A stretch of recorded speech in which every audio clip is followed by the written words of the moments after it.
तारीख चीख चीख कर गवाही देती है कि ताकत, असलहा और तादाद कभी भी आखिरी फैसला नहीं होती।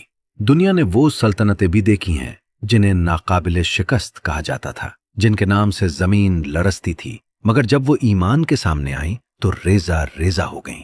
ये तारीख की वो 3 सुपर पावर्स हैं जो मुसलमानों के अज़्म और अल्लाह पर यकीन के आगे खाक बन रही। पहली सुपर पावर थी रूम की अजीम सल्तनत।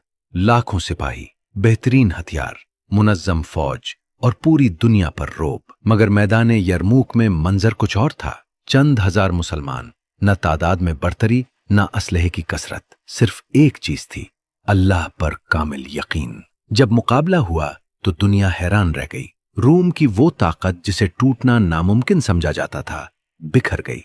यरमूक ने साबित कर दिया कि ईमान के सामने सल्तनतें भी झुक जाती हैं। दूसरी सुपर पावर थी फारिस की सदियों पुरानी सल्तनत। कसरिया का गुरूर, सोने से भरे महलात, बेशुमार लश्कर और अपनी ताकत पर अंधा यकीन।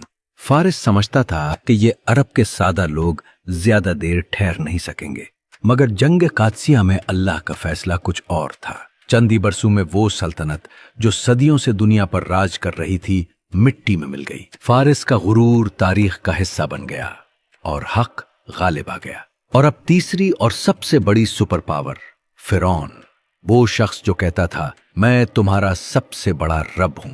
उसके पास ताकत थी, फौज थी, खजाने थे और सामने बनी इसराइल बेसर सामान खड़े थे। एक तरफ समंदर था और दूसरी तरफ फिरौन का लश्कर। मगर जब अल्लाह का हुक्म आया तो समंदर ने रास्ता बना दिया।